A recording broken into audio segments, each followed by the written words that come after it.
Salut à toi, c'est Maxime, créateur d'expériences digitales. Aujourd'hui, je reviens avec un nouveau concept de série de vidéos qui vont s'appeler les checklists. Donc c'est une série de vidéos où je vais donner des conseils sur différents sujets, que ce soit la création de sites web, les identités graphiques ou comment optimiser vos résultats pour votre entreprise en ligne. Donc ça va être des vidéos assez courtes dans lesquelles je vais apporter des conseils sous forme de checklist et que vous pourrez consulter pour voir si votre entreprise correspond aux différents points et quelles sont les opportunités d'amélioration. Aujourd'hui, c'est notre première checklist et on va parler d'astuces pour avoir un logo efficace. Donc si vous avez déjà un logo ou que vous êtes en train de lancer votre entreprise, je vais vous donner 8 conseils pour que vous puissiez vérifier que votre branding, votre identité de marque avec votre logo soit la plus optimale pour attirer des nouveaux clients. Donc on va commencer cette vidéo avec le premier conseil que je vais vous proposer qui est de créer un concept unique. Quand un client voit votre logo pour la première fois, c'est un petit peu sa première impression et c'est ce qu'il va voir en premier donc quand il va rentrer en contact avec votre entreprise.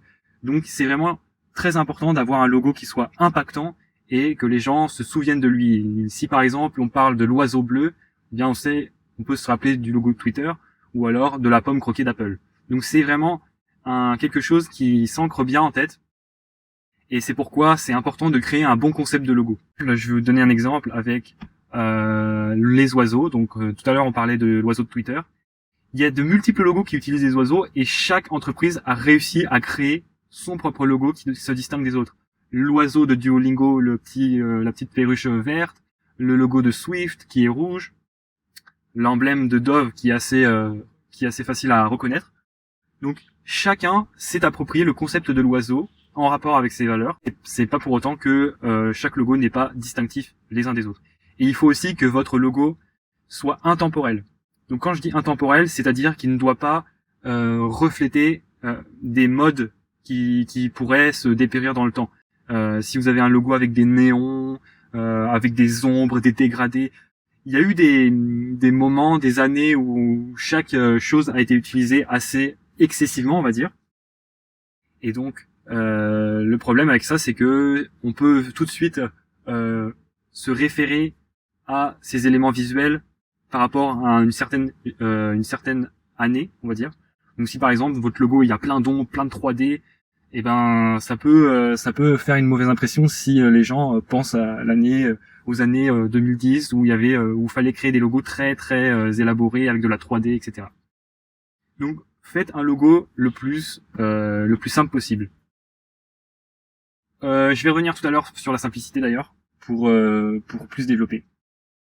Tout de suite, on va parler des couleurs. Il y a eu toute une théorie autour des couleurs que vous pourrez venir consulter. Donc j'ai cette présentation là qui vous montre un peu les différentes symboliques des couleurs. Il faut savoir aussi que les couleurs ne sont pas représentées de la même façon dans différentes cultures. Je vais vous mettre un lien dans la description qui parle justement de la couleur dans les cultures, puisque une couleur ne va pas avoir la même signification selon la culture. Donc si vous utilisez une couleur en particulier pour votre entreprise et que vous travaillez à l'international, eh bien veillez à faire attention que la couleur que vous allez utiliser soit bien perçue et soit en cohérence avec le message que vous voulez porter dans les différents pays dans lesquels vous êtes implanté.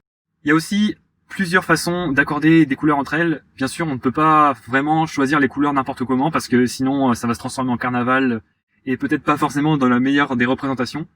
Donc je vous conseille d'utiliser les différentes méthodes avec les roues chromatiques. Donc chaque méthode permet d'associer les couleurs de la façon la plus harmonieuse possible. Donc à vous après de tester quelles sont les couleurs que vous voulez utiliser et quelle roue utiliser pour accorder au mieux ces couleurs. Vous avez plein d'outils sur internet comme Colors, comme Adobe Color pour pouvoir créer des nouvelles palettes de couleurs.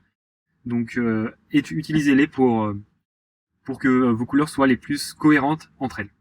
Troisième astuce, keep it simple, c'est l'expression qui veut tout dire, c'est-à-dire laissez votre logo le plus simple possible et je vais vous illustrer ça tout de suite avec ces 3 logos de Pepsi, Apple et McDonald's.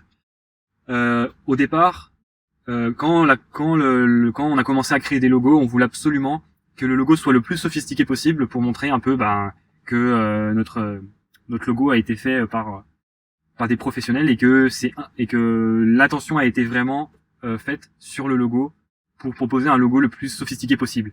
Mais maintenant, on s'est rendu compte qu'en fait, plus il y a d'éléments de détails et moins le logo s'imprime en tête. Je vais vous laisser, je vais le noter ici. J'ai consulté un article assez rigolo par rapport au logo qui en fait prenait un échantillon de personnes et leur demandait de dessiner des logos d'entreprises connues. Et on remarque que en fait, plus le logo est simple à dessiner et plus les gens se souviennent et arrivent à le reproduire tout simplement. Donc, plus votre logo sera simple, plus il pourra être imprimé dans la tête des gens et plus quand ils verront un logo sur une voiture ou dans la rue de votre entreprise, ils pourront tout de suite se référer à votre activité. Donc, faites simple et faites des choses épurées. Après, tout dépend aussi du message que vous voulez faire transmettre par rapport à votre entreprise. Mais plus c'est simple et plus ça s'imprime bien. Ensuite, quatrième astuce, et pour moi l'astuce la plus importante de toutes, c'est faire un logo qui soit déclinable et qui soit scalable. Donc déclinable, c'est-à-dire que votre logo, il va pouvoir être affiché sur différents supports et sur différents emplacements selon différentes contraintes. C'est très compliqué ce que je viens de dire, mais vous allez tout de suite comprendre avec cette image. J'ai pris par exemple le logo de Starbucks. Le logo de Starbucks, il peut s'afficher en géant sur une affiche d'une publicité dans la rue, mais il peut aussi tenir dans un tout petit favicon, donc sur l'onglet de d'un site web.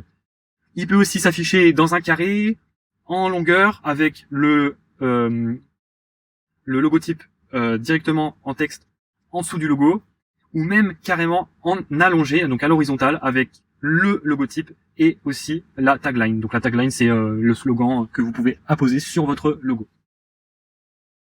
Il y a aussi un site très intéressant que vous pouvez consulter par rapport à ça. C'est un designer qui a réalisé une page où vous avez plusieurs logos d'entreprise qui sont responsive. Donc c'est-à-dire que suivant la largeur dans laquelle on va afficher la page, on va remarquer que le logo va se réduire de plus en plus et à chaque fois le logo va changer selon la taille d'affichage qu'on lui apporte, tout en gardant une excellente lisibilité. Donc je vous invite à aller tester ce site qui est assez intéressant. Et donc je disais qu'il soit scalable, déclinable, et donc quand on parle de déclinaison aussi, il faut que le logo fonctionne en mode silhouette.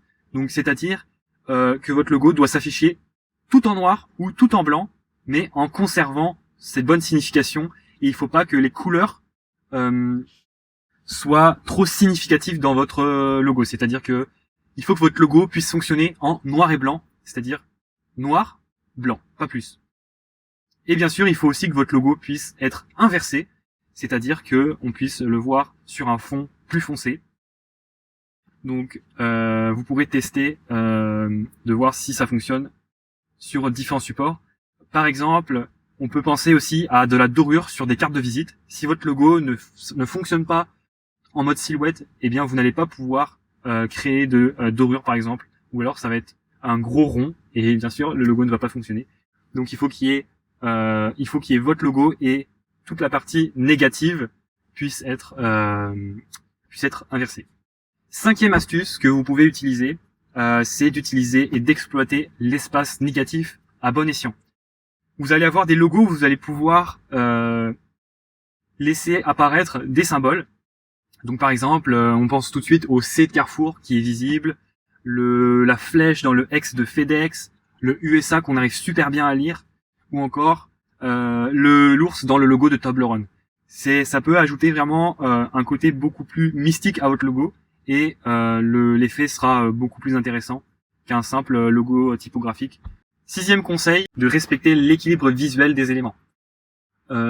Si votre logo est disproportionné ou que par rapport à une droite et une gauche, vous allez avoir des formes qui vont plus ou moins s'étaler dans le négatif, vous allez avoir un déséquilibre visuel et ça va pas forcément être esthétique. Ça peut même paraître cheap, parce qu'on a l'impression que le logo est mal conçu. Donc pour ce faire, je vous invite à utiliser la technique du miroir, c'est-à-dire que vous allez prendre votre logo une fois terminé, et que vous allez le retourner en miroir, et vous allez regarder, voir si les formes s'ajustent bien. Parce que la technique du miroir, en fait, ça va permettre de vraiment se focaliser sur l'équilibre des éléments, et pas forcément sur le texte ou les visuels, mais vraiment sur les formes, la façon dont elles sont organisées. choisissez une bonne typographie. Par exemple, j'adore cet exemple, c'est quelqu'un qui a redessiné les logos de marques connues avec du Comic Sans. Donc n'utilisez pas les polices qui sont préinstallées sur votre logiciel de bureautique, parce que ça va vraiment pas être professionnel et ça va vraiment donner un côté cheap à votre logo. Donc optez pour une police qui soit payante, faite par un bon designer, et ça va tout de suite augmenter la valeur perçue de votre entreprise.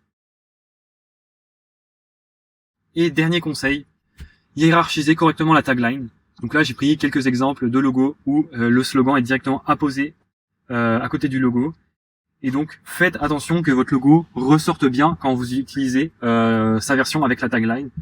Il faut absolument que la première chose qu'on voit sur le logo, ce soit le nom de la marque. Voilà. Donc, c'est un petit conseil qui est assez simple à mettre en place et que vous pouvez donc visualiser donc en réduisant ou en affinant les fontes de vos taglines pour créer une hiérarchie et rendre l'affichage de votre logo beaucoup plus optimal.